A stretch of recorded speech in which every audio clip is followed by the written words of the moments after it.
오늘은 오순절 후 세 번째 주일입니다. 자, 오늘 설교 제목은 차별이 아닌 구별이라고 정해보았어요. 차별이 아닌 구별. 예. 며칠 전에 뉴스를 보다 보니까 우리 기독교가 아닌 다른 종교에 계신 양반들이 그 행진을 하더라고요. 오체투지 행진을 하더라고요. 차별금지법을 제정하라 라고 하는 제목으로 차별금지법을 제정하라 라고 하는 제목으로 오체투지를 하고 있더라고요. 그래서 제가 참 저 양반들이 왜 저러시나 이렇게 생각을 했었거든요. 저는 차별금지법에 반대하는 입장이에요. 네.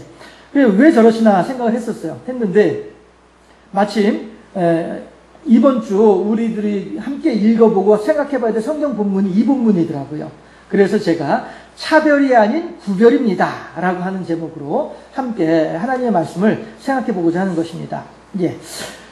우선 본문에 있는 내용 먼저 얘기를 하면 오늘 본문 내용은 뭐 우리들이 다 잘 알고 있는 내용들이에요. 그렇죠? 아브라함이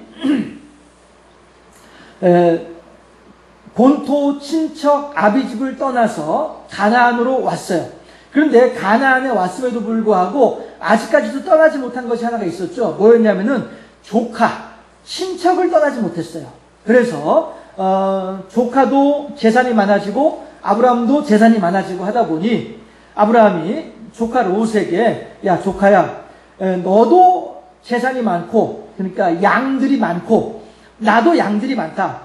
우리가 서로 같이 붙어 있으면은 서로 내 양이니 네 양이니 싸우기도 하고 내 양을 먼저 물을 먹여야 된다. 네 양을 먼저 물을 먹여야 된다. 싸우기도 한다. 그러니 우리가 이쯤에서 갈라서자 라고 얘기를 하는 거예요.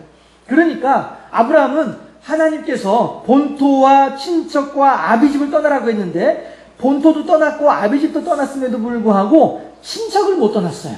친척을. 왜 못 떠났느냐? 이 친척인 조카 롯이 어렸을 때 조실부모했거든. 조실부모를 하다 보니 대체 이 어린 놈을 떼놓고서 올 수가 없는 거예요. 떼놓으면 죽으니까. 그러니 어쩔 수 없이 롯을 데리고서 이 가나안까지 온 거란 말씀이죠. 그랬는데 그 동안에 이제 이 어린 조카가 시간이 지나면서 나이가 어느 차가지고 이제 자기 살림을 꾸려나갈 만큼 된 거예요. 그러니까 그제서야 비로소 이제 친척도 떠나게 되는 거예요. 아브라함이. 그제서야 떠나는 거예요. 조카 롯을 귀중히 여기고 조카 롯이 혹시 죽을까봐 걱정하고 염려하던 아브라함의 마음이었단 말이죠. 그랬다가 그래도 이제 어느새 이제 커가지고 장성해가지고 어이구 대견하다 이 녀석 어느새 이렇게 컸네. 자기 일가를 이루고 있으니 이제 한 살림 떼가지고 내준 거란 말씀이죠. 그러면서 야 롯아 조카야, 네가 어디로 갈래? 네가 좌로 가면 내가 우로 가고 네가 동으로 가면 내가 서로 갈게. 너 어디로 갈래? 네가 먼저 선택해라 라고 얘기를 하죠. 이게 얼마나 지극한 작은아버지의 마음이냐 하는 것이죠. 얼마나 지극한 삼손의 마음이냐 하는 것이죠. 예, 어떻게 해서든 이 조카를 보살펴주고 어떻게든 조카를 섬겨주려고 하는 이 마음, 이건 아주 중요한 힌트입니다. 오늘 제가 여러분들과 함께 나누고자 하는 이 내용하고 같이 맞아떨어지는 중요한 힌트예요. 저는 계속 강조하는 것을 아브라함이 그만큼 지극하게 조카를 보살폈더라. 이걸 말씀드리는 거예요. 예. 그렇게 했을 때 조카가 뭐라고 하냐면은 그래요? 그러면은 저기 삼손 저는 저쪽에 소알 땅으로 가렵니다. 저기가 아주 물도 많고 풀도 많고 마치 여호와의 동산가도 같으니까 참 보기 좋은데 내가 그리 가렵니다. 이런 거죠. 예라이 나쁜 녀석 같으니라고. 그렇지 않습니까? 그렇지 않아요? 아니 이 아브라함이 자기 친아버지도 아니고 작은아버지인데 형인지 아무튼 참 큰아버지 작은아버지인지 모르겠으나 아무튼 지간에 큰아버지였던가? 그러고 보니까 제가 거기까지는 미처 생각을 안 해봤네요. 아무튼 지간에 예. 아무튼 간에, 예, 백부이든 숙부이든지 간에, 아무튼 간에, 제 어린 목숨을 지금까지 이렇게 살펴주고 돌봐줬으면은, 아이고, 삼손이 좋은데 가세요. 제가 저 척박한 곳으로 가겠습니다. 이렇게 해야 이게 올바른 거 아니겠어요? 이 녀석이 이게 네 가지가 없는 녀석이 네 가지가. 예. 그러니까, 삼손한테 좋은 자리 양보할 생각 안 하고, 지가 먼저 좋은 자리라고 하면서, 낼름, 여호와의 동산같이 보이는 그곳을 낼름 차지해버리고 마는 거예요. 그러니 어떡해요? 삼손은, 아브라함은 이미 해놓은 말이 있으니, 얘라 이 네 가지 없는 녀석아, 비키한 녀석아, 내가 그리 갈까? 너 여기 있어. 이렇게 못하잖아요. 예. 아브라함이 그만큼 마음이 여린 사람이고 그만큼 조카를 극진히 여기는 사람이란 말씀이죠. 네. 이 조카를 극진히 여겼다라고 하는 말에 그래 내가 그랬었는데 하시는 분 계실 것 같아. 아무래도. 네. 아무튼 시간에 예. 그래서 이 조카를 그렇게 이제 극진히 여기면서 그래 알았다. 네가 그쪽으로 가겠다고 하니 그래 그럼 그쪽으로 가라. 나는 여기 풀도 별로 없고 물도 별로 없는 사막 한가운데 나는 그냥 여기 있으마. 그러더니 이 녀석이 알았어요 삼촌 안녕 잘 있어 나 갈게 빠이빠이 하고서 그냥 뒤도 안 돌아보고서 그냥 가버리고만 해. 에라이 나쁜 녀석 같으니라고. 예. 그러고 나니까 아무리 삼촌이고 아무리 좋은 마음으로 했다 할지라도 허전하지요. 예. 조카니까 자식뻘 아닙니까? 자식같이 그렇게 의지하고 친구같이 그렇게 서로 협력하고 누가 괴롭히면은 같이 나가서 싸우기도 하고 예. 양 한 마리 도망가면 같이 쫓아가서 잡아오기도 하고 이렇게 했던 미운정 고운정 다 들은 그런 자식같은 조카인데 그 조카가 한 살이 뚝 떼가지고 저쪽 이제 멀리 가버리고 나니 이 아브라함의 마음이 혼자 남겨진 아브라함의 마음이 얼마나 적적하겠어요. 그때 그 아브라함에게 하나님께서 나타나세요. 나타나셔서 하신 말씀이 아브라함아 내가 너에게 자식을 주마. 너의 자식이 하늘의 별같이 땅의 모래같이 많아지게 될 것이야. 라고 얘기를 하니 그때가 아브라함의 나이 75세 때였거든요. 그리고 사라의 나이는 65세 때였죠. 그 당시에 75세, 65세면은요 벌써 땅에 들어가가지고 형체도 없이 사라져버렸을 그런 나이란 말씀이에요. 네. 그런데 그 나이까지 살았다는 것만으로도 대단한 일인데, 예. 그런데 하나님께서는 아브라함에게 자식을 낳게 해주겠다라고 한단 말이죠. 그러니 아브라함이 뭐라고 하냐면은, 아이고 하나님, 내가 이제 닳게 늙었는데 이 나이에 무슨 자식입니까? 그냥 저 롯은 떠나갔지만 그래도 우리 집에 우리 집에서 태어나서 우리 집에서 자라난 종이 있어요. 예, 엘리에셀이라고 하는 종이 있는데 이 녀석이 아주 애가 똘똘해요. 그러니까 이 녀석에게 내 유업을 물려주렵니다. 라고 아브라함이 하나님한테 그렇게 얘기를 해요. 그랬더니 하나님께서 하신 말씀이 새끼놈! 이런 녀석 같으니라고 무슨 소리 하는 거야? 너의 유업을 물려받을 사람은 너의 씨가 될 것이야. 걱정하지 마라. 내가 반드시 너에게 아들을 낳게 해줄게. 라고 한단 말씀이죠. 그랬더니 아브라함이 그래요? 알겠습니다. 허허허 참 이 나이에 무슨 아들을 낳게 해주시겠다고 저렇게 아이고 예 아무튼 전에 말이라도 고맙습니다. 이러고 이제 있었던 것이죠. 그리고서 10년 세월이 흘렀어요. 그래서 아브라함이 85세 사라가 75세. 야 이건 뭐 이제는 예전 같았었으면은 뼈 조각조차도 없어져 버렸을 그런 이제 나이가 돼버린 것이죠. 그런데 그때에 사라가 10년을 기다렸습니다. 이보슈 영감 우리가 10년을 기다렸어요. 여러분 한번 생각해 보세요. 그 두 사람이 10년 세월을 기다리면서 그냥 젊은 애들 흔히 하는 말로 손만 붙잡고 잠을 잤을까요? 그건 아니거든요. 그래도 안 되는 거예요. 그래도 임신이 안 되는 거예요.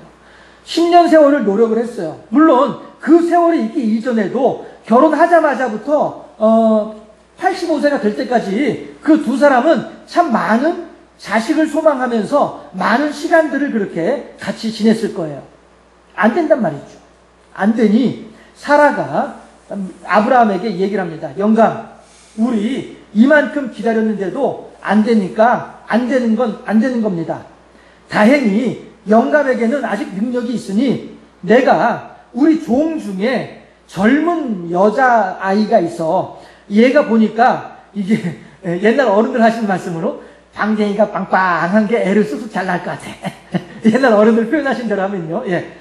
이렇게 아기를 잘 낳을 것 같은 여기 사람이 있으니 이 사람과 함께 동침을 해서 이 하갈이죠. 하갈을 통해서 우리가 자식을 낳도록 합시다. 그러면 하갈이 낳은 자식을 내 자식으로 생각을 하고 내가 기를 테니까 그러면은 그게 바로 당신 시기가 될 것 아니겠소? 라고 하면서 사라가 아브라함을 얘기를 하죠.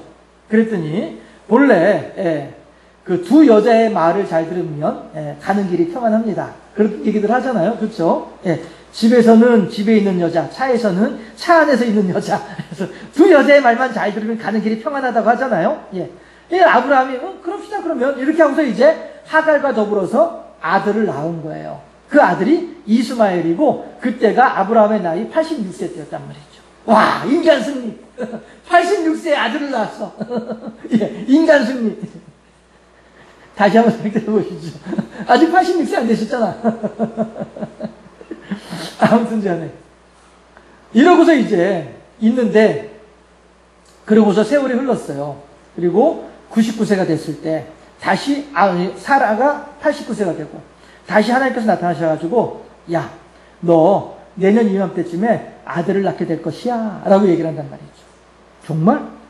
믿을 수 없는데, 바깥에서 사라가 귀로 이렇게 천막지에서 이렇게 듣고 있다가, 참말로, 내가 이제, 곧 내년이면 내가 90인데, 90에 무슨 애를 낳아? 하면서 피식 웃었어요. 우리 영남은 될런지 모르지. 나는 안 돼. 하면서 피식 웃었단 말이에요. 그랬더니, 이제 천사가, 무슨 소리야? 바깥에서 웃고 있는데, 그러니 웃고 있으니, 이름을 이삭이라고 하거라. 이렇게 하면서까지, 이름까지 지어주면서 아들을 낳을 것이라고 하죠.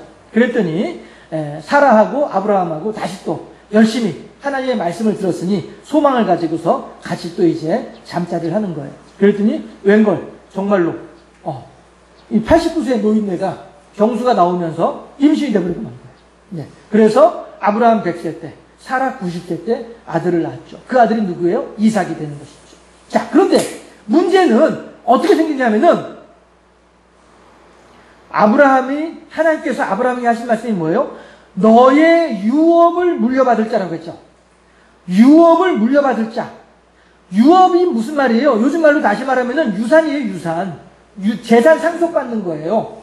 요즘에 삼성의 이재용이라는 사람이 갑자기 아버지가 쓰러지는 바람에, 그 아버지를 이제 보내드리지도 못하고 기계를 돌려가면서 생명을 유지하고 있으면서, 그 지금 유산을 상속받아야 되는데, 이 상속세가 엄청나거든요. 40%인가 뭐 이렇게 된다 하더라고요. 상속세만 하더라도. 그러니 그 상속세를 내고 나면 이 양반이 삼성을 지배하지를 못해요. 삼성이 남의 손에 넘어가 생겼어. 유산 상속세 내고 나면. 이러니까 어떻게 해서든 유산 상속세를 조금 내려고, 그리고 이 삼성을 자기가 여전히 가지고 있으려고 막 이렇게 하면서 이래저래 막 머리를 짜내고 잔꾀를 굴리고 이렇게 하다가 보니 여러 가지 일들을 막 저질렀어요. 여러 가지 죄를 저질렀어요. 그래서 그 중에 하나가, 박근혜 최순실 때에 말 사주면서 로비한 거. 그 다음에 또 하나가 다른 회사를 인수하면서 그 회사를 사기를 친 거. 해서 두 가지의, 죄가 있어요. 그래서 한 가지 죄는 감옥살이 하다가 집행유예로 나왔고, 한 가지 죄는 아직 재판을 하고 있어요. 요즘 이제 한창 재판으로 시끄러운 게 요거 때문이에요. 다른 회사에게 사기 쳤던 거, 요 사기 친 거, 요 죄 때문에 지금 재판을 받고 있죠. 그런데 어떻게 해서든 이 사람이 감옥에 안 들어가려고 막 이렇게 저렇게 막 난리를 치고 있으니 이렇게 세상이 시끄러운 것인데, 어쨌든 이렇게 유산을 상속받는 거는 중요한 일이에요.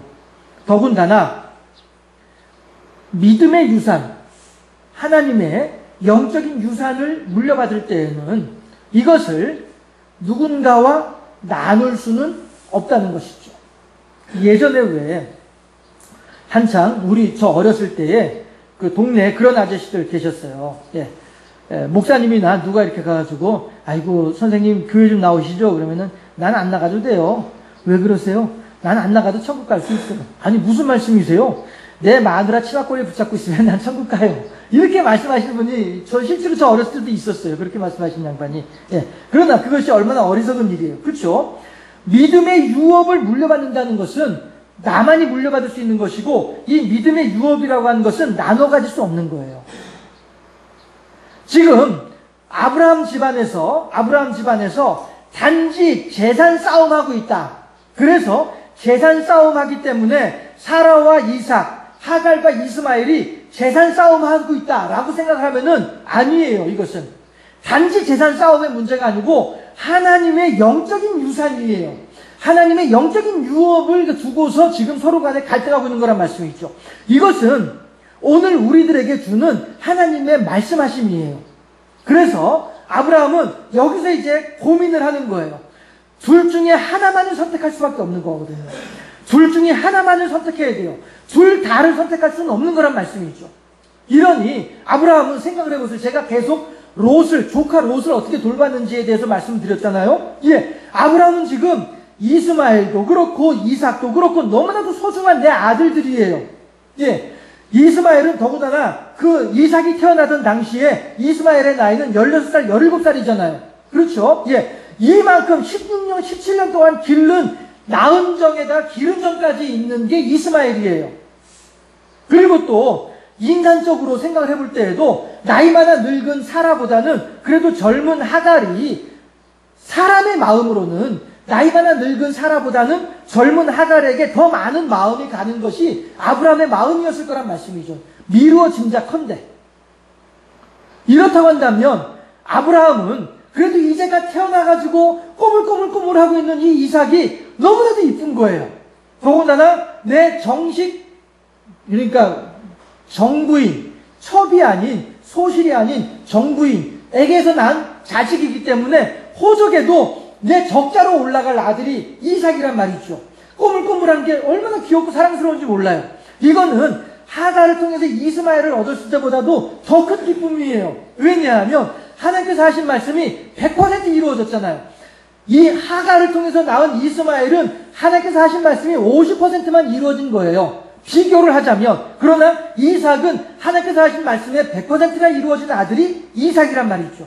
이러니 아브라함의 입장에서는 이 둘 다를 같이 데리고 있을 수는 없어요. 왜냐하면 사라나 하갈이 서로 간에 그 다툼이 보통이 아니기 때문에 무엇보다도 둘 중에 하나만을 선택을 해야 되는 영적인 유업에 대한 문제이기 때문에. 그래서 아브라함은 고민하고 또 고민을 하는 거예요. 그리고서 오늘 본문을 보니까 14절에서 뭐라고 합니까? 14절에서 아브라함이 아침에 일찍 일어나 라고 얘기를 하죠. 이게 표현은 이렇게 하지만 제가 생각하기에는 밤을 샜을 거예요. 밤을 꼬박 새면서 고민을 했을 거예요. 그리고서는 그래도 어쩔 수 없다. 내가 이삭을 선택을 하고 이스마엘을 포기하자. 이렇게 되는 것이죠. 이 말은 다시 말하면 죽는 거예요. 죽으라는 거예요. 예, 죽으라는 얘기예요. 두 사람을 광야로 내보낸다는 것은 거기서 굶어 죽으라는 거예요. 뜨거운 떼약볕 아래에서 죽으라는 의미나 마찬가지예요. 그런데 그걸 내보내는 거란 말이죠. 이렇게 할 때에 하나님을 안 믿는 사람들은 뭐라고 얘기를 하냐면은 하나님 해도 너무하십니다. 안 믿는 사람들이 하는 말이에요. 아니, 이삭만 소중하고 이스마엘은 소중하지 않아요? 사라만 예쁘고 하갈은 안 예뻐요? 무슨 얘기하는 거야? 왜 이렇게 사람을 차별하는 거야? 하나님 해도 너무하네. 안 믿는 사람들은 그렇게 얘기를 한다고요. 그러나 그 말은요, 다시 말하면 자기네들은 어떻게 사는데? 자기네들은 그러면은 이 사람 저 사람 차별하지 않고 제대로 모든 사람들을 다 사랑하면서 살고 있나? 무슨 소리? 택도 없는 소리들 하고 있어. 그럼에도 불구하고 그 사람들이 하나님 너무하십니다. 아니면은 차별금지법을 제정해야 됩니다. 라고 얘기를 하는 사람들이 있는데 그 사람들은 다시 말하면은 우리들은 차별하면서 살고 있어요. 라고 하는 말과 같은 의미가 되는 거예요. 우리들은 그렇게 차별하면서 너와 나를 구별하면서 살고 있어요. 라고 하는 말이나 다를 바 없는 의미가 된다는 말씀이죠. 도리어 어떤 가증한 사람들은 도리어 어떻게까지 나오냐 하면 제가 누구라고 얘기는 하지 않습니다만은 어떤 가증한 사람들은 차별금지법을 앞세워서 자기들이 하나님보다도 의로운 사람이냐 이렇게 나선 사람들도 있다고요. 그러나 제가 그 사람들을 향하여서 당신네들부터가 차별금지법에 대해서 이야기할 만한 자격이 없습니다 라고 자신있게 이야기할 수 있는 이유는, 주장할 수 있는 이유는 우리들은 사람이기 때문이에요. 우리들은 그 사람들이나 저나 여기 계신 여러분들이나 우리 모두는 다 똑같은 성정을 가지고 있는 사람들이기 때문에 그래요. 이 세상에 어떠한 사람들이라 할지라도 사랑하는 흉내를 낼 수는 있을지 몰라도 사랑을 남들보다 더 많이 할 수는 있을지 몰라도 하나님께서 우리들을 사랑하신 것만큼 우리들을 사랑할 수 있는 사람은 아무도 없습니다. 그런 측면에서 기독교적인 인간론적인 측면에서 보았을 때에 이 세상의 모든 사람들은 이 세상의 어떠한 사람들이라 할지라도 차별금지법에 대해서 주장할 수 있는 자격을 가진 사람들은 아무도 없다는 것이죠. 도리어 이렇게 이야기를 하면은 솔직할 수 있어요. 나는 지금까지 많은 차별을 해왔어요.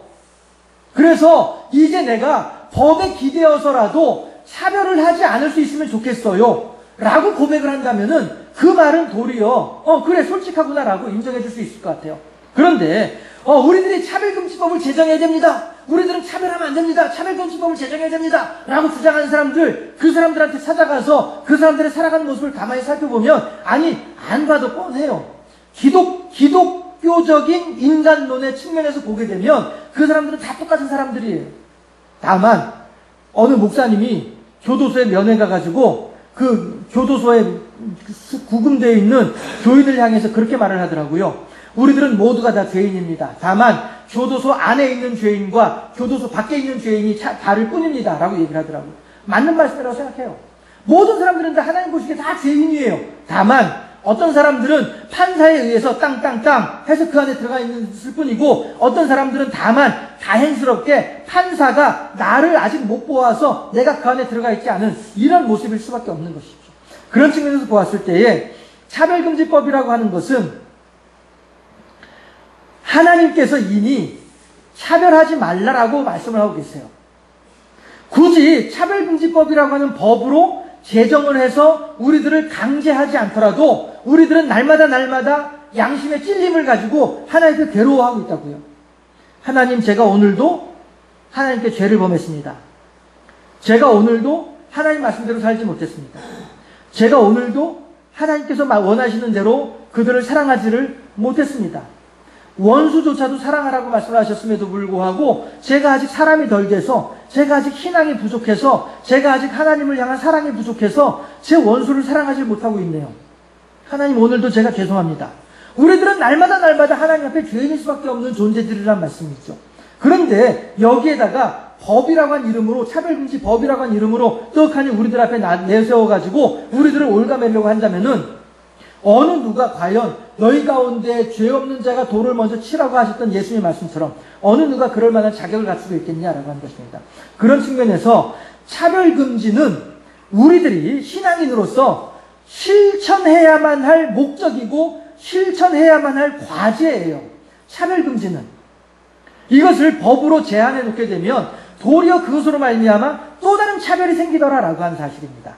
그런 측면에서 저는 차별금지법을 반대하는 것이죠. 그런데 오늘 하나님께서는 지금 하갈과 사라를 차별하고 계세요. 이스마엘과 이삭을 차별하고 계시더라라고 하는 것이죠. 사람들은 그렇게 이야기를 합니다. 그러나 저는 그것에 대해서 이것은 차별이 아니고 구별입니다 라고 저는 주장하고 싶은 거예요. 따라합시다. 차별이 아니고 구별입니다. 시작. 예. 어떤 의미에서 차별이 아니고 구별이 있냐면요. 차별이라고 한다면은 아브라함이 차별을 하고 있는 거예요. 아브라함은 지금 이삭과 이스마엘을 놓고서 누구를 선택할 것이냐? 그 말은 다시 말해서 누구를 죽일 것이냐의 선택이란 말씀이에요. 해서 누구의 생명은 귀하고 누구의 생명은 덜 귀하다. 이러한 차별을 하고 있는 사람이 아브라함이에요. 그래서 아브라함은 결국에는 이삭의 생명을 더욱더 소중하게 여기고 이스마엘의 생명은 별것 아닌 것으로 만들어버린단 말이에요. 아브라함은 차별을 하고 있어요. 그러나 하나님께서는 그 하갈과 이스마엘을 쫓아가서 그 하갈에게 하신 말씀이 걱정하지 말아라. 네 아들 죽지 않는다라고 돌봐주시잖아요. 네 아들로 하여금 큰 민족을 이루게 할 테니까 걱정하지 말아라 라고 하면서 하나님은 아브라함은 하갈과 이스마엘을 버렸을지라도 하나님은 버리지 않으신단 말이에요. 그런데 하나님은 무슨 차별이에요? 하나님은 차별하지 않으십니다. 하나님은 당신의 모든 피조물들을 사랑하시되 끝까지 사랑하시는 분이 하나님이시란 말씀이죠. 다만 구별은 하세요. 구별을 하시는데 그 구별 마찬가지로 하나님께서 하갈과 이스마엘이 미워가지고 그들을 구별하시는 것이 아니고요. 도리어 오늘 우리들을 위해서 눈높이 교육을 하시는 거예요. 좀 시간이 많이 지나갔습니다만은 좀 계속 진행하도록 할게요. 이건 끊을 만한 내용이 아니라서. 네. 눈높이 교육이라고 하는 게 뭡니까? 5살짜리 아이한테 한글을 가르칠 때에는 낫을 갖다 놓고, 얘야, 이 낫의 모양이 어떻게 생겼냐? 이렇게 생겼어요. 그게 한글의 기역이란다. 따라해봐. 기역하면, 기역 한단 말이죠. 그럼 낫을 뒤집어 놓고, 이번엔 이 모양이 어떻게 돼 있지? 예, 요렇게 돼 있네요. 그건 니은이란다. 따라해봐. 니은. 이렇게 가르치는 것이 이게 눈높이 교육이잖아요. 그렇죠? 막 이제 걸음마 시작한 애가 밥상이 들어오니까 그 찌개 뚝배기에 김이 모락모락 올라오고 보글보글 소리가 나고 하니까 애가 그 찌개가 너무너무 신기해. 흥미로워. 그래가지고 꼴꼴꼴 귀여워가지고 상위에 있는 그 찌개 그릇에 찌개 뚝배기를 막 손을 대려고 해요. 그럴 때 어떻게 해요? 엄마가 혹은 아빠가 아이 손을 딱 잡고서 어찌 위협하면서 아이에게 뚝배기에 손을 막 가까이 대고 하면은 도리어 애가 손을 뒤로 뺀단 말씀이에요. 그렇죠? 이게 눈높이 교육이에요. 아이한테 아직 말도 할 줄 모르고 이제 겨우 뻘뻘뻘 기어다니는 애한테 아이고 아가야 이거는 되게 뜨거운 거야. 그래서 이거 만지면 손 뒤어 아파 라고 아무리 설명해봐야 애는 이해 못해요. 그렇죠? 단지 그냥 손 붙잡고서 어찌 하면서 위협을 하면서 가까이 대면은 그제서야 아이는 무서운 줄 알고 손을 뒤로 뺀단 말이에요. 이게 눈높이 교육이란 말이죠. 눈높이 교육이라고 하는 것은 그 사람이 이 내용을 분명히 알 수 있기를 바라는 마음에서, 그 사람이 이 내용을 확실하게 깨달아 알 수 있기를 바라는 마음에서 하는 것이 이게 눈높이 교육이란 말이죠. 선생님들 중에도요, 학생들을 별로 좋아하지 않고 학생들에게 가르치는 것을 별로 이렇게 좋아하지 않는 선생님들은 애들이 이해를 하든 못하든 상관없이 그냥 자기 혼자 할 말만 하고 가버려요. 예. 그러나 정말로 좋은 선생님은 애들이 최대한 이해하기 좋게 애들이 이해할 수 있을 만하게 설명을 잘 하는 선생님이 좋은 선생님이죠. 이게 눈높이 교육이란 말이에요.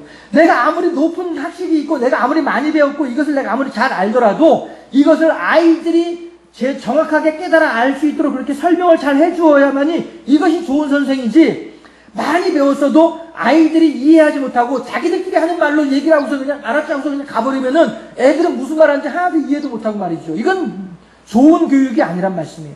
하나님은 지금 이스마엘과 이삭, 하갈과 사라를 두고서 우리들에게 눈높이 교육을 하시는 거예요. 다른 사람들도 아니고 오늘 우리들에게 이 말씀을 듣고 이 말씀을 읽고 이 말씀을 묵상하는 우리들에게 주시는 눈높이 교육이라고요. 단지 하나님께서 하갈과 이스마엘을 미워서 그들을 내쫓는 것이 아니란 말씀이에요. 그것이 아니고 그 이야기를 통해서 오늘 우리들에게 하고 싶은 말씀이 계신 거예요. 그 말씀이 뭐냐? 유업이에요. 유업. 유업의 소중함, 유업의 중요함. 이하영 목사야, 아브라함을 생각을 해봐라. 그 아브라함이, 그 정 많고 그 마음 약한 사람이 그 조카 롯을 그렇게도 극진하게 돌고 왔던 아브라함이었는데, 그 아브라함이 지금 이삭과 이스마엘을 놓고서 누구 한 사람을 선택할 수밖에 없는 그 상황 속에서, 이하영 목사야, 과연 아브라함이 자민들 제대로 잡겠니? 아브라함의 마음이 어떻겠냐? 그럼에도 불구하고 한 사람을 선택하고 한 사람을 버려야만 하는 사실, 이걸 한번 잘 생각을 해봐라. 이하영 목사야, 아브라함이 어째서 이렇게 하겠니? 넌 왜 이걸 아브라함이 이렇게 한다고 생각을 하냐? 라고 저한테 질문을 하시는 것 같았었어요. 내 살 한 점을 도려내는 것 같은 아픔이 있다 할지라도 비신앙인 것은, 불신인 것은, 하나님의 뜻에 합당하지 않은 것은 도려내야만 하는 거예요. 이게 참 신앙인의 자세인 거예요. 그래서 아브라함은 이스마엘에게, 하갈에게 떡 한 덩어리하고 물 한 가죽 부대를 주고서 보낼 수밖에 없는 거예요. 보내는 그 마음은 아프지만, 보내는 그 마음은 찢어지지만, 그럼에도 불구하고 어쩔 수 없는 거예요. 하나님께서는 아브라함으로 하여금 그 상황에까지, 그 극한 상황에까지 그렇게 몰아붙이시면서 구별을 하는 것을 보여주고 계시는 거예요. 우리들을 향하여서도 하나님께서는 지금 야, 잘 봐라. 아브라함을 봐라. 아브라함으로 하여금 내가 이렇게 하도록 하는 이유가 뭐겠니? 이것은 차별이 아니고 이것은 구별하는 걸 보여주는 거야. 이걸 보여주면서 이 아브라함의 가슴 아리를 통해서 아브라함의 잠 못 드는 밤을 통해서 너가 우리들이 이 세상에 살아가고 있는 경주생명생 교인들로 하여금 믿음이 얼마나 소중한지를 알기를 바라는 이 마음이란 말이죠. 이래서 하나님께서 창세기 21장에서 아브라함으로 하여금 하갈과 이스마엘을 쫓아내게 하시던 말씀이에요. 이거는 그냥 단지 한 집안의 재산 싸움의 문제가 아니라는 거예요. 이 성경 본문을 읽고 듣고 묵상하는 모든 사람들로 하여금 그만큼 믿음의 길로 가는 것이 중요하다는 사실. 하갈과 이스마엘을 포기하면서까지라도 사라와 이삭을 선택해야만 하는 아브라함의 그 마음인 것처럼 그만큼 이것이 소중하다는 사실을 깨달아 알란 뜻이에요. 우리들로 하여금. 여러분들은 아브라함의 마음을 얼마나 이해를 하십니까? 제가 이해하는 만큼 여러분들도 이해를 하고 계실까요? 만약에 여러분들이 제가 이해한 만큼 아브라함의 마음을 이해한다면은 저는 좋은 선생일 것이고, 여러분들이 저가 이해한 만큼 이해하지 못하신다면은 저는 눈높이 교육을 제대로 하지 못하는 그런 선생이 되겠죠.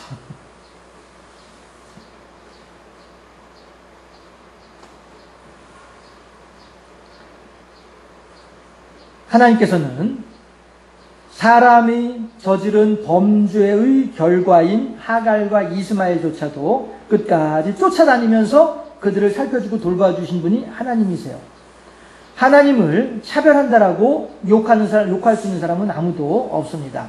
안 믿는 사람들 중에는 우리 기독교인들을 향하여서 이런 문제를 가지고 욕을 하는 사람들도 더러 있긴 합니다만은, 그런 사람들은 절대 그런 자격을 갖추고 있지 못합니다. 왜? 모두가 다 같은 죄인들이기 때문에 그렇습니다. 기독교적인 인간관을 통해서 볼 때 그렇습니다. 그런데 하나님께서는 오늘 우리들에게 차별이 아닌 구별을 통해서 이것이 얼마나 소중한가에 대해서 가르쳐주고 말씀하고 계십니다. 우리들에게 주어진 믿음의 사명들, 우리들에게 주어진 믿음의 길, 이 길을 걸어가는 것에 대해서 우리들이 얼마나 귀하게 여기고 얼마나 소중하게 여기고 있는지 아브라함을 통해서 우리들이 한번 생각을 해볼 필요가 있을 것이고요. 또 아브라함이 85세에 그러니까 86세에 얻은 이 아들이 아브라함과 사라의 불신앙의 결과인데, 이 불신앙의 결과가 사람을 죽음으로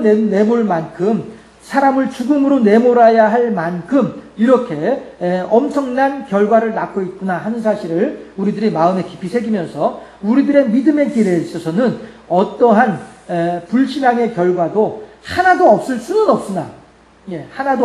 없으나 우리들 마음가짐이 어떠한 불신앙의 결과도 낳지 않고자 하는 그러한 마음가짐으로 살아야 되겠다라고 하는 것이죠. 하나도 생기면 안 돼가 아니라 너 하나라도 너 잘못한 거 생기면 너 가만히 안 둘 거야? 이런 것이 아니라 하나라도 생기지 않기를 바라는 그 마음으로 우리들이 신앙생활을 해야만 하겠다라고 하는 사실이죠. 이것을 우리들이 생각을 하면서 차별이 아닌 구별을 하시는 하나님의 마음, 차별이 아닌 아닌 구별을 하시는 가운데 아브라함을 통해서 우리들에게 보여주신 하나님의 마음, 이 마음을 우리가 마음에 깊이 새기시면서 우리 주변에 어떠한 사람이 있다 할지라도 그 사람들을 향하여서 어떠한 이유로라도 그들을 미워하고 그들을 배척하면서 함으로써 그들을 차별하고 우리 편과 남의 편으로 나누는 이러한 차별을 하는 이러한 죄를 범하는 우리들이 아니라, 하나님께서 그러셨던 것처럼 우리들이 원수를 사랑하는 그 사랑이 진정한 사랑인 것을 알고, 내 편뿐 아니라 내 원수까지도 사랑할 수 있는 이러한 보다 더 넉넉한 신앙의 사람으로 살아갈 수 있기를 위해서 노력하고 힘쓰는, 그래서 날마다 내 안의 차별금지법을 지키기 위해서 실천하기 위해서 힘쓰고 애쓰는 그러한 복된 하나님의 사람으로 살아가는 우리 모두가 되어질 수 있기를 주님의 이름으로 축원합니다. 기도하겠습니다.